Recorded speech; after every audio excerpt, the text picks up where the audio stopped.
Diduga korsleting listrik gudang JNE di Jalan Pekapuran, Cimanggis, Depok, Jawa Barat terbakar. Warga di sekitar lokasi merangsek ke gudang dan protes karena sejumlah rumah warga rusak parah.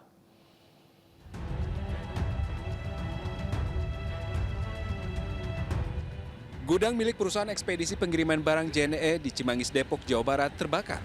Kebakaran terjadi diduga akibat korsleting listrik. Sementara sebuah SPBU yang berada tak jauh dari lokasi kebakaran ditutup sementara selama proses pemadaman agar api tidak merambat ke area SPBU. 18 unit mobil pemadam kebakaran dikerahkan ke lokasi. Api akhirnya berhasil dipadamkan setelah 4 jam kemudian. Hingga saat ini masih dilakukan proses pendinginan dan tidak ada korban jiwa dalam kejadian ini. Sekarang kita api sudah bisa diatasin ya, tinggal pendinginan, memastikan jangan sampai ada titik api lagi. Selain gudang JNE, 5 rumah yang berdekatan dengan bagian belakang gudang pun ikut terbakar. 1 rumah diantaranya ludes dilalap api. Dari depan sampai belakang itu semuanya ini habis, gede banget. Bang, ketika kejadian itu abang dan warga sekitar sudah mengevakuasi diri ya bang? Iya. Berarti ketika... Nggak apa, mungkin selamat dulu aja lah. Warga pun mengamuk dan memprotes pihak JNE. Polisi yang berada di lokasi berusaha melerai warga yang terus meneriaki petugas JNE. Emang ini perusahaan gak ada itunya sama warga. Awalnya nggak boleh parkir, tapi tadi dibahas kita udah berikan air loh. Dia memberikan air aja mesti dia bahas. Jadi saya harus cari air di mana? Di kali. Maksudku di mana kontribusi perusahaan terhadap kami, lingkungan yang berdampak nih. Kita lagi kesusahan bukan lagi kesenangan. Kalau kesenangan kita tahu perusahaan ini memang nggak banyak kontribusi ke kami. Petugas kepolisian telah melakukan pemasangan garis polisi di lokasi gudang JNE yang terbakar. Namun polisi belum memberikan keterangan resmi terkait penyebab kebakaran tersebut. Dari Depok, Jawa Barat, Iyung Rizky melaporkan. Setelah itu akibat salah satu mesin produksi meledak, sebuah pabrik botol terbakar di Jalan Bekasi Raya Ujung Menteng, Cakung, Jakarta Timur pada Senin malam. Kerugian diperkirakan miliaran rupiah. Kobaran api membumbung tinggi ke udara, meludeskan lantai 3 ruang pembakaran pabrik botol KCI di Jalan Bekasi Raya, Ujung Menteng, Cakung, Jakarta Timur. Petugas pemadam kebakaran beserta 10 mobil pemadam kebakaran yang tiba di lokasi berjibaku memadamkan api.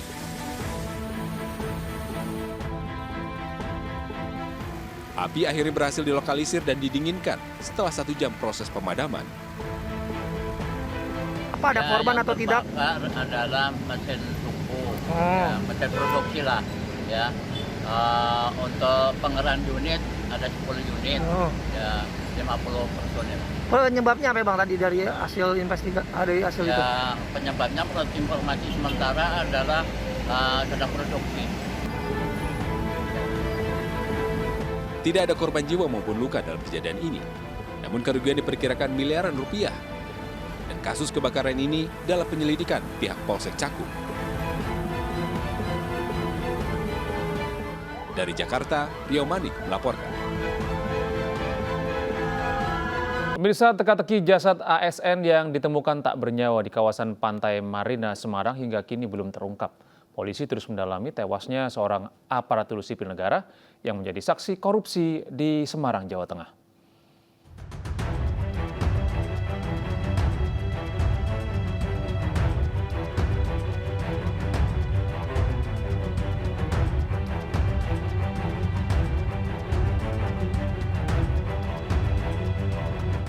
Penyelidikan terhadap laporan hilangnya seorang ASN Pemkot Semarang, Paulus Iwan Budi dengan penemuan jasad terbakar tanpa kepala yang ditemukan di semak alang-alang kawasan Pantai Marina Semarang pada Kamis malam lalu masih terus dilakukan.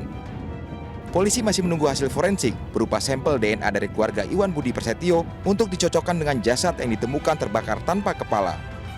Dari hasil olah tempat kejadian perkara, korban diduga ASN yang bertugas di Badan Pendapatan Daerah atau Bapenda Kota Semarang. Hal ini diketahui usai polisi menemukan sejumlah ciri-ciri laporan hilang yang disampaikan keluarga Iwan Budi, tidak jauh berbeda dengan polisi yang temukan. Kami juga sedang melakukan pendalaman terhadap alat bukti, yaitu berupa CCTV yang ada di beberapa tempat yang mengarah pada TKP. Kemudian yang ketiga, saat ini kita juga masih menunggu hasil tes DNA. Apakah memang mayat yang ditemukan itu adalah saudara Iwan Budi atau bukan.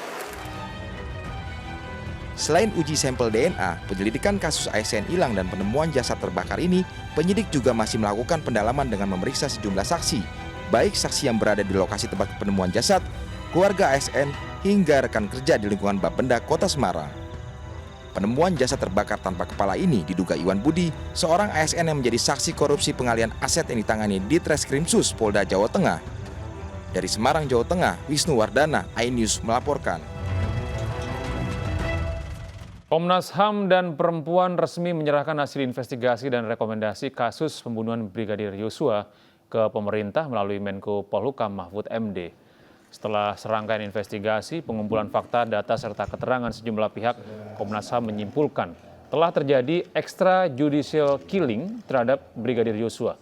Dalam laporannya, Komnas HAM juga menemukan adanya tindakan obstruction of justice yang dilakukan para personel Polri sehingga mengakibatkan terhalanginya penyelidikan kasus pembunuhan Brigadir Yosua.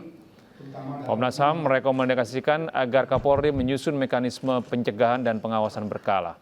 Komnas HAM berharap laporan akan dijadikan dasar oleh hakim untuk kunci kasus jadi pembunuhan berencana sehingga para pelaku bisa dihukum maksimal.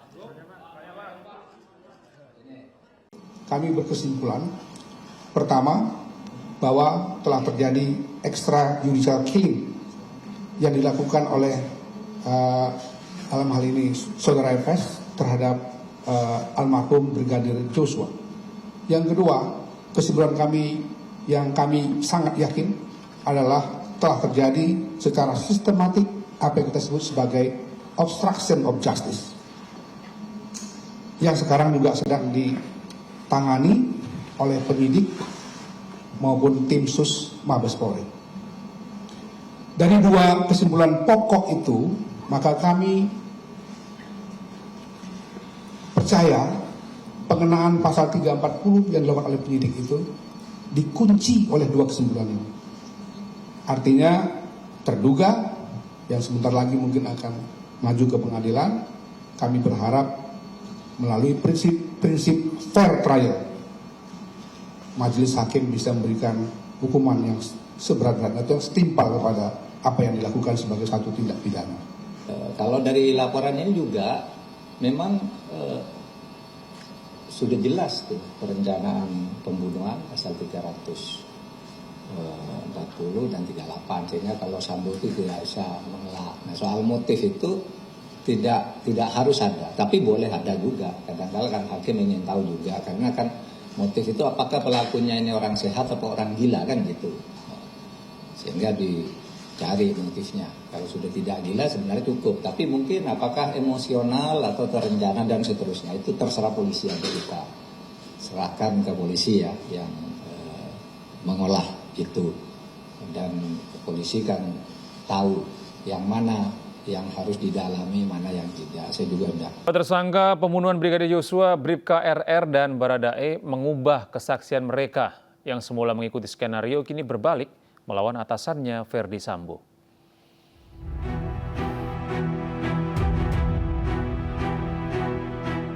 Bribka Riki Rizal dan Baradae mengubah kesaksian terkait kematian Brigadir Yosua Huta Barat alias Brigadir J. Kuasa hukum Bribka RR Erman Umar mengatakan kliennya mengubah kesaksian terkait kematian Yosua setelah bertemu dengan keluarganya. Bribka RR yang semula mengakui skenario Sambo dengan menyebut Yosua tewas karena baku tembak, kini pernyataan itu telah dicabut. Erman menjelaskan kliennya telah mengungkap seluruh fakta yang ia ketahui. Pernyataan RR ini pun dianggap telah membantu penyidik dalam mengungkap misteri kematian Yosua. Di sisi lain, Barada Richard Eliezer atau Baradae disebut telah mengungkap pelaku penembakan Brigadir J kepada penyidik lewat tes uji kebohongan. Menurut pengacara, hal itu Richard lakukan setelah memutuskan untuk berbalik melawan skenario dari Sambo. Baradae juga disebut telah mengakui bahwa ia menembak Brigadir J pertama kali. Namun menurut pengacara Baradae, Roni Talapesi, Ferdi Sambo juga ikut serta menjadi eksekutor terakhir. Dalam kasus kematian Brigadir Yosua ini, polisi telah menetapkan 5 tersangka. Mereka adalah Ferdi Sambo dan istrinya Putri Chandrawati, Barada Eliezer, Bribka Riki Rizal, dan Kuat Ma'ruf. Berkas kelima tersangka ini sedang dilengkapi agar bisa segera disidangkan. Tim Liputan iNews melaporkan. Pemirsa, sejumlah data pemerintah diduga diretas oleh hacker dengan akun Bjorka. Pemerintah didesak untuk segera mengesahkan RUU Perlindungan Data Pribadi agar masyarakat tidak resah.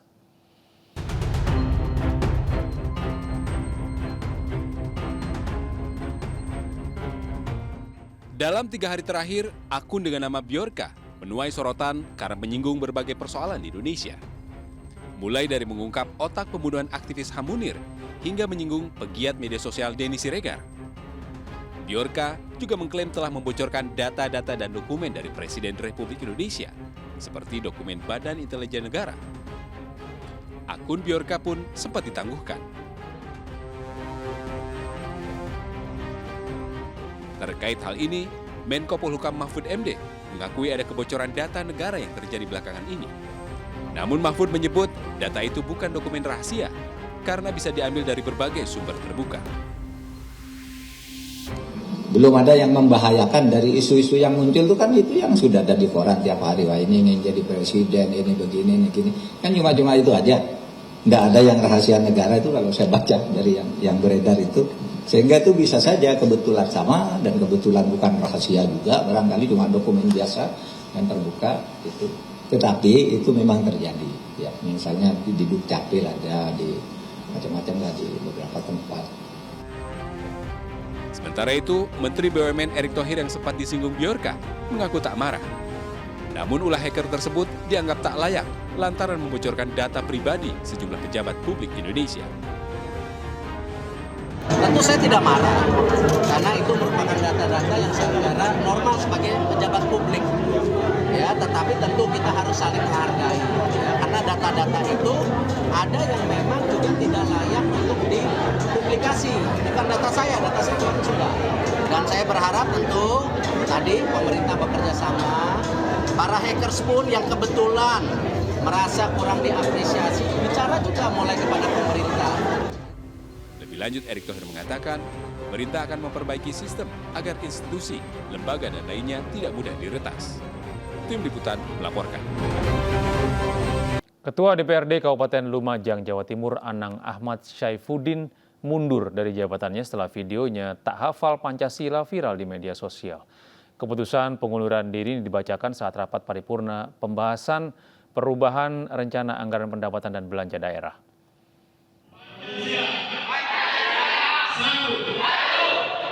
Tuhan Yang Maha Esa,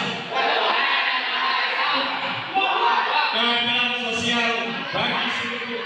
Ketua DPRD Kabupaten Lumajang, Anang Ahmad Syaifuddin beberapa kali salah melafalkan teks Pancasila di hadapan puluhan mahasiswa. Setelah videonya viral di media sosial, Anang memutuskan mundur dari jabatannya. Keputusan mundur ini disampaikan saat rapat paripurna pembahasan perubahan RAPBD di gedung DPRD Kabupaten Lumajang Senin siang. Saya dengan hati yang sangat menyesal mengundurkan diri dari Ketua DPRD Kabupaten Lumajang untuk menjaga marwah DPRD Kabupaten Lumajang, untuk menjaga dan menjadikan ini pembelajaran bagi kita semua, siapapun pemimpin di negeri ini. Anang pun menegaskan pengunduran dirinya murni atas niat diri sendiri tanpa intervensi pihak manapun. Dan saya pikir saya tidak mau beradu logika dan tidak ada intervensi dari siapapun. Ini adalah bentuk kecintaan saya kepada Pancasila. Sehingga pengunduran diri saya tidak ada intervensi dari manapun. Ini benar-benar dari pikiran dan hati saya. Karena bagi saya, mungkin tidak salah orang tidak hafal Pancasila, tapi itu tidak pantas dilakukan oleh seorang Ketua DPRD Kabupaten Lumajang. Momen viral Anang tak hafal Pancasila terjadi pada 7 September lalu. Saat itu, Himpunan Mahasiswa Islam Lumajang menggelar aksi penolakan kenaikan harga BBM di DPRD Lumajang. Anang yang memimpin pembacaan Pancasila di hadapan massa HMI beberapa kali tersendat dan salah mengucapkan sila-sila dalam Pancasila. Dari Lumajang, Jawa Timur, Yayan Nugroho, iNews melaporkan. DPRD DKI Jakarta menjaring nama-nama calon pejabat Gubernur DKI Jakarta pengganti Anies Baswedan pada Oktober mendatang. Penetapan itu nantinya akan dibahas melalui mekanisme pemilihan dan penetapan usulan nama dalam rapat pimpinan gabungan. Rapat pimpinan gabungan DPRD DKI Jakarta digelar secara tertutup untuk membahas pengusulan 3 nama dari 9 fraksi yang diusulkan akan menjadi pengganti Gubernur Anies Baswedan. Pembahasan itu nantinya akan menentukan siapa yang akan menjadi pejabat Gubernur DKI Jakarta sesuai dengan surat Menteri Dalam Negeri Tito Karnavian. Diketahui masa jabatan Gubernur DKI Jakarta Anies Baswedan akan berakhir pada pertengahan Oktober mendatang. Besok tanggal 13 setelah paripurna gubernur, pemberhentian gubernur, itu kita rapat lagi. Saya minta kepada fraksi-fraksi yang ada menyiapkan 3 nama. Dari 9 fraksi itu 3 nama, jadi 27.